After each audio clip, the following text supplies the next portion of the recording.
Hi, I'm Teresa Arsenault. I'm an author, and this is my first novel, Bee Singer Queen. It's the first book in my Tales of Ellmoria fantasy series. I'd like to give a shout out to Lauren Van Vliet, who educated me on a series Bible or series index. So this is my Tales of Ellmoria series index, and I put a fancy thing on the spine so when it's on the shelf I can grab it right away.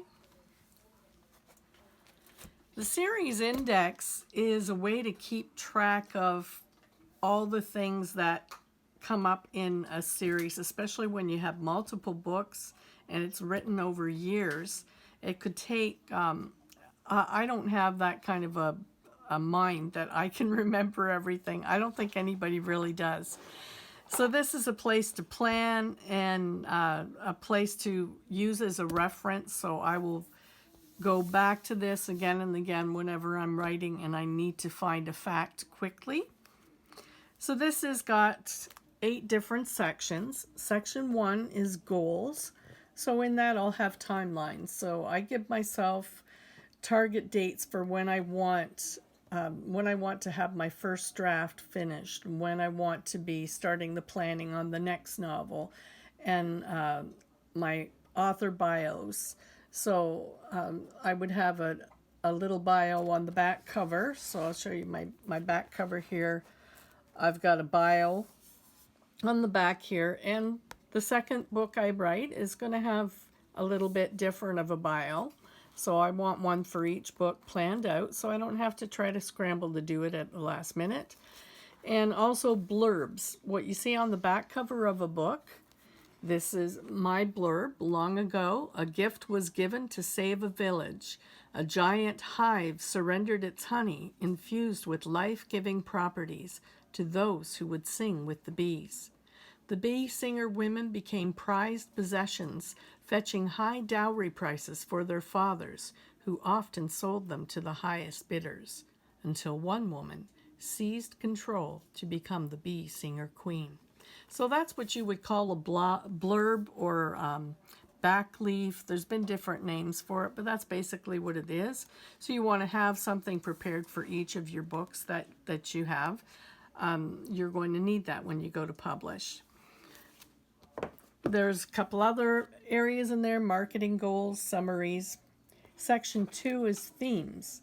So whenever you do a book or a series, you're going to have a specific theme. So a series theme can be an overall message. So for Tales of Ellmoria, the overall message is that there is a creator and he does love each individual and he's interested in each individual person. That's the overall theme. Then each book is going to have a little bit different of a theme. Scriptures, value lessons, questions I want to explore in each theme. Section 3 is for plotting. So your plot is your storyline. If you don't have a plot, you don't have a story. So the plot is boy meets girl, or whatever your plot is, and then you're going to throw in just points of contention where that's not happening, and the friction that you get, the conflict, that's what causes your plot. And so there'll be a plot summary for the whole series, where I want to go with the whole series. Then there'll be a plot summary for each book. And that brings us to outlines, section 4. You notice at the top here it says 7 easy steps. That is a formula that I developed for planning my novels.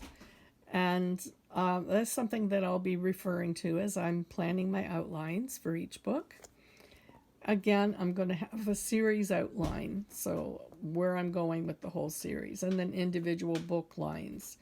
Also scenes, as sometimes I'll write a scene just at random. I'm not sure where it's going to fit, or I might get some ideas for a people group in the book, or something else, and I want to be able to access those. So if I have them organized and tabbed, I can go there right away. Section 5 is research. Research in almost any novel or any book that you're going to write, research is really important. And believe it or not, even in a fantasy where you're making up a lot of stuff, you do have to have some basis in reality just to give it an authentic feel. So I've got a lot of different subjects for research. Cooking methods. I like to use herbalism a lot in my books. So, so I have a lot of research on herbs and medicines and things like that. So that's my research section. And then I always like to put a plastic sleeve in there for photos or extra notes. Section 6, that's the big one. That's the one we're going to explore a little deeper, and that is characters. I love my characters. I love developing characters, and I go quite the length with my character development. Excuse me. So I'll have backstories and history and all kinds of stuff for my characters. Sometimes I journal for my characters. I've got a special section for the tree people. The tree people are seen in a number of my books, at least 2 of them in this series. The tree people are loosely based on the First Nations people of North America and some of their culture, and then some surprising differences that are kind of cool.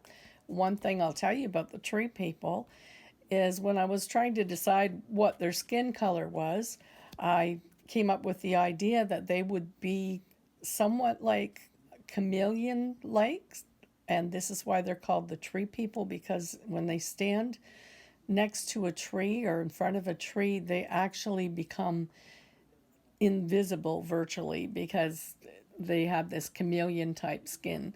So that's kind of a cool thing. And then there's going to be detailed character profiles. There's going to be a quick reference by book.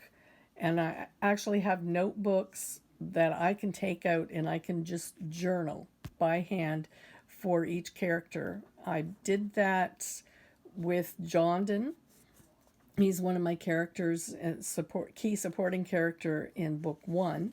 And I did some character journaling for him when I didn't have an answer for how he was going to get through a difficulty. And so I sat down and I just pretended I was him and journaled as him. Those things don't go into the book necessarily, but they lend authenticity to your story when you have these kind of background character profiles. But at least that's what I think. Section 7, settings. Again, there's going to be a quick reference by book and an alphabetical listing of the settings, and then I'll have detailed descriptions, including maps. The last section is section 8, glossaries. Okay, section 8, glossaries. This is something that I find really fun when I read a book that's in a series, especially fantasy series, because you've got a whole new world and imaginary settings, imaginary cultures, and it's kind of hard to keep track of all that when it's somebody else's world. So this is something that I will include in book 2. Now, for some of the terms, one of my terms is maktuak. A maktuak, and this is in book 2, not book 1. A maktuak is a person's intended spouse, divinely appointed. Now, this is only in Abilene. And so it basically means my heart, my equal, my helper, my friend. That's what maktuak means. It has a very deep meaning to the people in Abilene, which my main character is, he's from Abilene. This is in book 2, and it's called Son of Abilene. Yeah, how I got this term, and a lot of my terms for Abilene is I was kind of basing it somewhat on the Hebrew language, so and somewhat on the Hebrew culture because they do have special feasts, and the name they have for God is Adah, and you can see the phonetic spelling there is the small ad and the capital DAH, Adah, and it means God of light. And of course, this is all, my words that I came up with and my meanings that I came up with. But I did use some words that I found in Hebrew that were closely represented what I wanted to say. Now we're going to turn back here to my character section. One of the characters in book 1 really captured some of my readers' hearts, and his name is Jondan. He's also going to be featured in book 2. Now, Jondan was raised mainly by his grandmother, but in book 1, there's barely any mention of her at all, yet she had a great influence on him. So I thought, okay, I need to do a character sketch for his grandmother. Even though she's not in the story, she had a great influence on him. So when I'm writing from his perspective, I need to know what is his driving motivation. What are the things that have shaped his character? So I wanted to get a name for her, first of all. And a lot of people have asked me how I come up with my names, and I have a lot of different methods. One that I really like a lot is baby name books. Nowadays, Google can tell you just about anything. So what I did here for Jondan's grandmother is she was a very wise woman, and she was an herbalist. She is the one who taught Jondan all about herbalism. So I just put name, meaning, wisdom, and then female. And the first thing I came to here was these top girl names that mean wisdom. Now, since this is not a character that's even in any of the stories, I wasn't going to put a whole lot of effort into finding a name for her. But you know what? I came across this one, Athena, and Jondan's older brother, who was killed, was named Atan. So I could very easily imagine that Atan was named after his grandmother, Athena. So that's how I got her name. This is one of my character sheets that I have, and usually I'll start off just scribbling things by hand into my character sheets. I just find I like the connection of writing by hand to begin with, but then when I go to refer to it, I really prefer to have it typewritten. So I'll go and input this and do a printout of it afterwards. So we have the character's name, Jondan, and the series title, Tales of Ellmoria, and what books he's featured in, and I put books 1 and 2, and the titles, Bee Singer Queen and Son of Abelais. His role in the story, he is the husband of Abella, who is one of the main characters, and he's a key supporting character. Physical description, I might put a little bit more in there. I might try to draw a picture or find a photo in a magazine or something. But basically, I've got his height, his hair, his eyes. You're just basic. I probably put in there that he's muscular. And motivations and values and beliefs. So Jondan believes in judging people on their own merits and not by the opinions of others, which is how he ended up getting close to Abella, because he wasn't prejudging her by her mother. And then relationships, which is really important because you want to remember, especially when you get a lot of characters, who's Darva's father and who's Abella's husband. You just want to remember these things. And so I put in here grandmother Athena And we probably want to know if Athena was his paternal or maternal grandmother, and I just put on the father's side.